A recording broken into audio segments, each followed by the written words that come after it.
Hello and welcome back to X-Plane 11. Thank you very much for joining me in this video, and today I am going to be taking a look at this. This is the Hawk T1A advanced trainer from JustFlight. Just was released this week, or well, when I'm recording this it was this week, but I guess it's going to be a few days after that when you're going to see this. But it was released recently, available for £30 off the JustFlight website. I'm going to be running through this not just one episode but 3 episodes. So in this video we're going to be taking a look around the aircraft, seeing some of the features that are available with it, and then we're going to actually get to grips with the actual cockpit, which is kind of difficult to do. Then in the next 2 videos we'll be doing a startup, we'll do a taxi, we'll take off, we'll do an actual flight from here, RAF Scampton over to RAF Fairford, I think that's what we'll do, passing past RAF Waddington and RAF Bryce Norton. So we're at Scampton at the moment, which is just slightly northwest of Lincoln, the city of Lincoln. Unfortunately it seems to be kind of empty. As you can see, I would have expected a few more buildings around the area, but RAF bases are generally empty, but there's definitely more buildings than this, so we do need to see some of that. Perhaps I can figure something out with or maybe Orbex will sort that out. Anyway, moving on from that, make sure you stay tuned for at least this video, of course, to see this part of the review, and then of course the next 2 parts of the review. So roll the intro.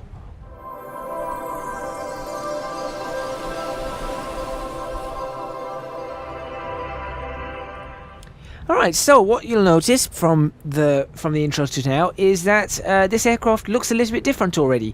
And the reason it looks different is, of course, we have the standard JustFlight system, although this one looks a lot fancier. So this is the Hawk T1 system, as you can see, and I'm going to run you through this system in all its glory. So let's have a look. I think that's probably a good angle to have a look at it. So we have, first of all, we have 2 animated pilots, or we've got a pilot and an engineer. I'm not sure about their uniforms because I'm fairly sure the Red Arrows wear red and the people at the back either wear red or blue. But as you can see, you can bring the visors down on them. Now I really like the front visor because when you click that, it sort of dims everything. And if we look towards the sun, don't do this in real life, ladies and gentlemen, this is a bad idea. It does dim it somewhat and it makes it easier to see and of course fly, which is really cool. I think it uses the sunglasses effect, I think. Let's see. Yes, it does. It uses the sunglasses. There you go. Very well done. Very, very well done. Okay, we can also remove these people if we don't want them. On top of that, we've got this ladder, of course. We can get rid of the ladder. We've got these pitot covers and engine intake covers, turbine covers, and the exhaust jet cover. All of those are there, so we could get rid of those, or you can have them on for proper procedures. What's this? This opens up, I think that's batteries and stuff like that at the front, so it opens that up for you to work with. Also, we have this here. This is an additional tank. That's a fuel tank of some sort. I'm not exactly sure how much it holds, or whether it does hold anything, but that is a fuel tank, I believe. And then this is a fully born weapon system, as you can see. So we've got a fully functional weapon system on this, and it does work.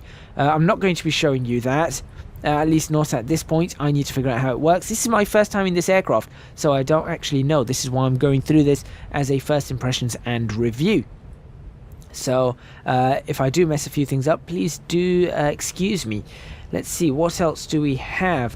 We've got that. That's actually the HUD mode. I'll show you that once we're inside. You can just see that there. And then we can open and close the visor. And of course we've got our starting of the engines, things like that. And then we've got a few radios over there. I'm not sure what this one does, because I haven't worked out exactly how that's working. So I'm not sure what that does. I will check it in a minute on the manual. And also at the back you can see we can go from the T1 to the T1A, and one of the changes you can see is that at the back. So there is that. Okay, We've got the wheel chocks. We're going to leave them on for now. Let's get rid of that. Let's get inside. And as you can see inside, in fact, let's bring that up. There we go. Now we've got a HUD as well. As you can see inside, compared to a civilian aircraft, this is very, very different. Let's close this cover. There we go. That's now closed. The canopy is closed, and I assume it's locked. With canopy locked, arrows must be in line. Fantastic. Good detailing on the inside. In fact, before we go on the inside, let's have another look at the outside. You can just see the detailing on the outside. It is really well done. Fire access. And of course the livery I'm using is the Red Arrows, because it is the one that is pretty much synonymous with this plane. You think of this plane, the first thing you'll probably think of is the Red Arrows. It does come in other liveries, most of them are RAF liveries, and we've also got the Finnish Air Force, the Swiss Air Force, and the Royal Saudi Arabian Air Force. I think, is there anyone else? No, I think it's that, and there are, I think, 9 RAF liveries. So of course this aircraft is used heavily in Britain as a trainer aircraft, and of course our wonderful stunt aircraft. But the detailing on this is brilliant. It really, really is great. The reflective mapping, the normal mapping. Actually, one thing I will say is that I can't really see the normal mapping on the wings. I will say that. I can sort of see it on this. Actually, it looks like the normal mapping, maybe for the rivets, isn't all there. Maybe. I'm trying to look at it. There is definitely a difference somewhere, but look, you can see the normal mapping there. It's along those, so there's definitely normal mapping along that. But it seems either some of the rivets don't have it, or it's just not picking it up. No, now you can see normal mapping. It's just very, very what do you call it? Very, very slight normal mapping. The strength of it isn't that great. Okay, anyway, let's go inside. So we've seen the outside. It looks brilliant, I think. Really, really does look great. And it certainly makes for a great screenshot, in all honesty. So there is that as well. Inside, as I said, it's very, very different to a civilian aircraft, and that's what we're going to focus on in this video. I'm going to show you all of these. Where is that? Ah, that's how you get rid of that. Okay, great. So I'm going to show you all of... I've just realised what this is. There we go. That's actually that's a flight stick. That's what that is. Okay, so there we go. Job done. See, we work it out on the fly. Get it? Anyway, let me quickly run through this before going through each bit in detail. So, over on this side, we tend to have our engine and electronics over on this side. Going up here, we have weapons. Coming across here, this is to do with also with weapons. Coming across here is our main flight instruments. As you can see, that's probably the area most of you will recognize. Then coming down here we have engine instruments, and then down here we have our avionics. So let's go through this. Should we go through it from up and across? I guess let's go through it up and across. It's probably the best way to do it. So we'll start down here. So we've got the engine master switch right there. We've got the battery switches right there. We've got our fuel pump, and then we've got our pitot heat. So that's the pitot heat, as you can see, pitot HT. So that's for the pitot tube up front. Over here, as you can see, we've got the standby tailplane trim with a guard close. This is our gauges for the rudder and aileron trim, and this is how we actually move the rudder and aileron trim. So that's for the ailerons, that is for the rudder. Moving up, over here, this is our throttle right there. And then we've got our throttle damper. So actually, if I do that, as you can see, I can't actually go up at the moment because this isn't unlocked, I think. How do I unlock this? There, is that unlocked?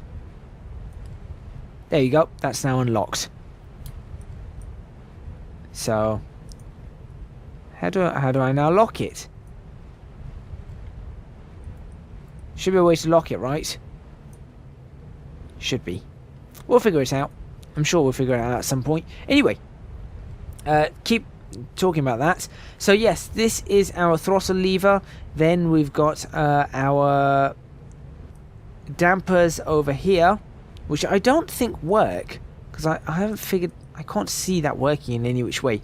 Then we've got our anti-skid right here, anti-skid switch. You can see that's actually labeled quite nicely. The alternative transmitter switch, so as you can see, PTT, so that's the alternate PTT.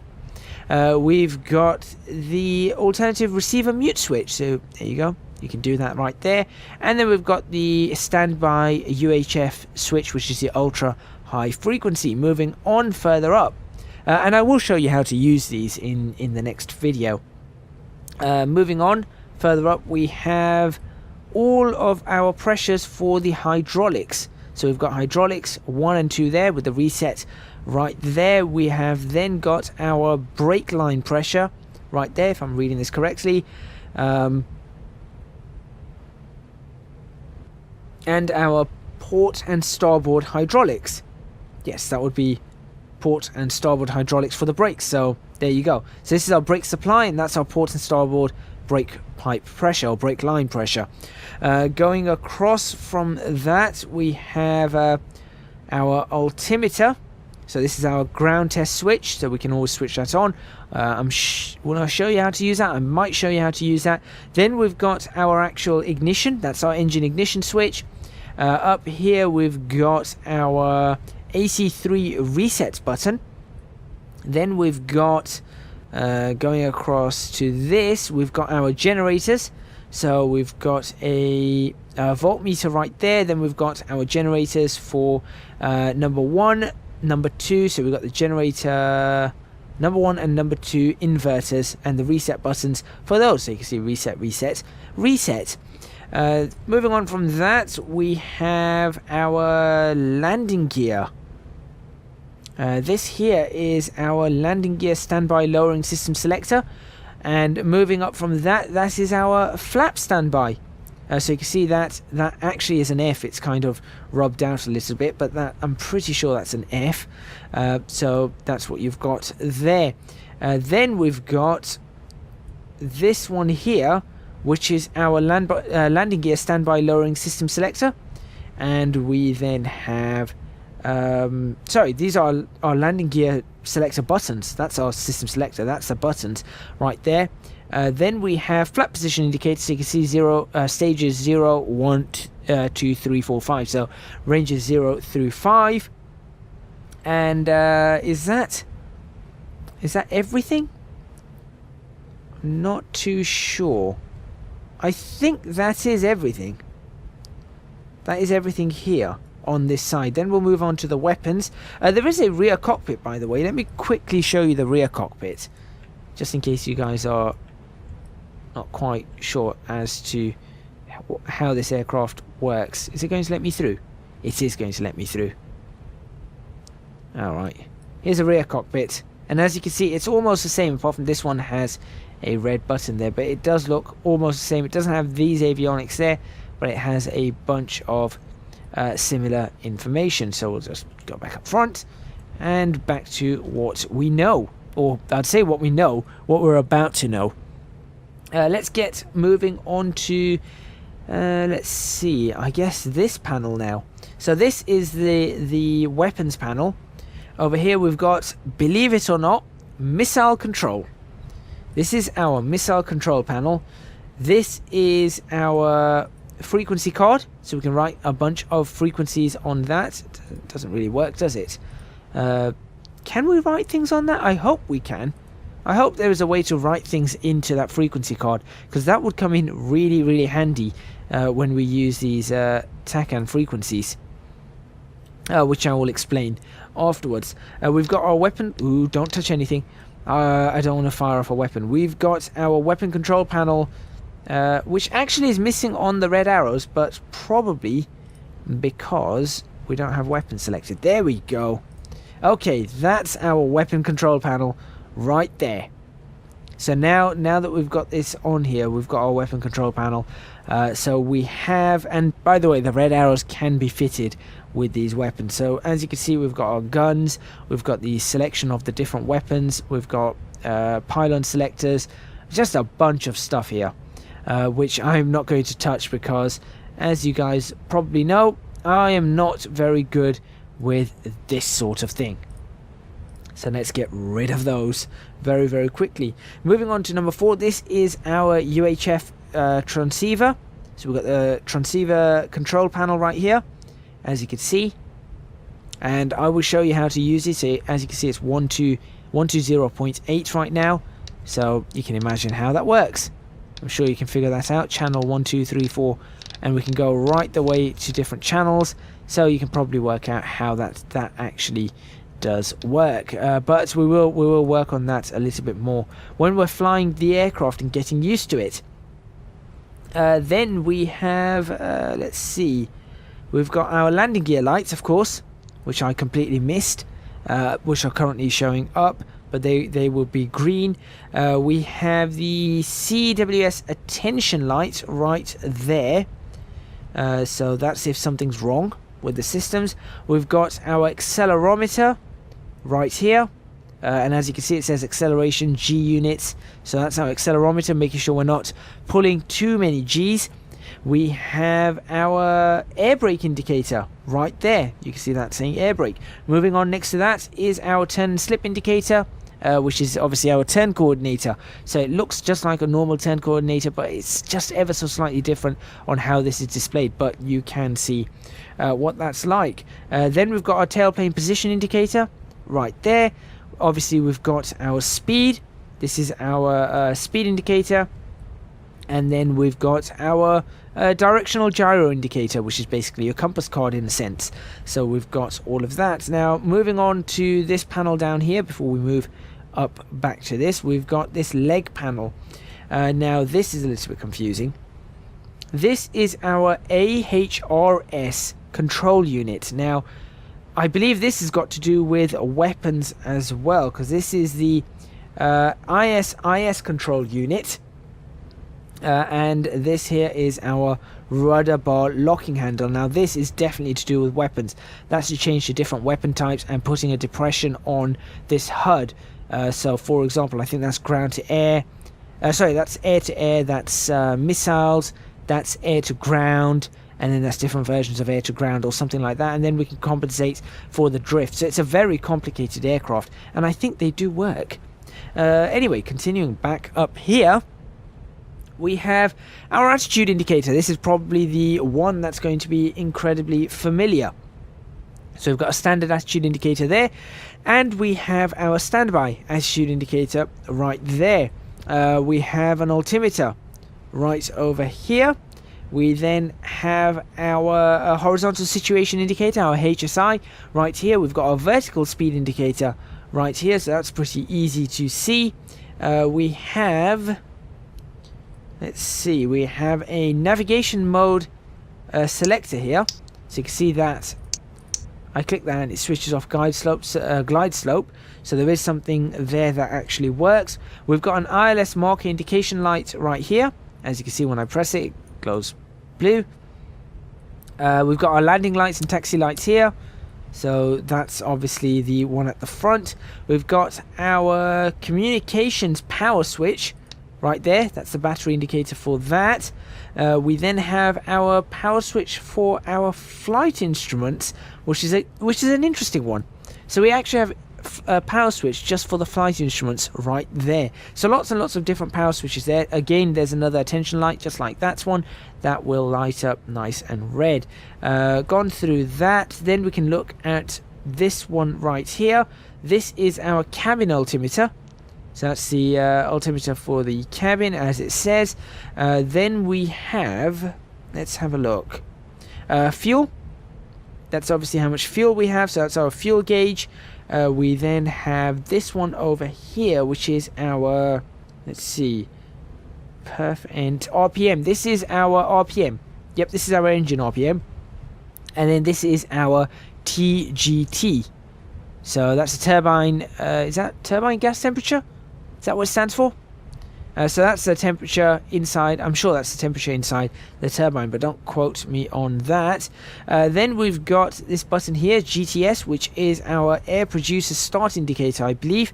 Then we've got this button over here, which is our shaft rotation indicator for the engine shaft. So that tells us whether the engine is actually rotating. I think I've covered everything. Have I covered everything on that? There's so much to cover. Actually, I don't think I've covered that one there. That's our oxygen supply contents gauge. So as you can see at the moment, it's completely empty. That should be everything. Then we've got ourselves some lights. This is our lighting panel. And of course, this one over here is our central warning panel. So you could always go into test mode on that and see how that works. But obviously with the batteries off, nothing's going to happen. There's our lights. And of course we've got panel lights as well, so we can always switch on the port panel lights, center panel lights, and the starboard panel lights. Moving on to the bottom of this, this is our CCS station box. So as you can see, ILS, TACAN, going to the different modes. This is how we go through our VHF frequencies, ultra high frequency, very high frequency, whatever we want to do, and changing the channels like so. So this is, again, this is now military style. This is not what you would get on a normal aircraft. This here is our VHF transceiver control panel. Then this one right here is going to switch as our, what's that? That's going to switch our UHF aerial selectors.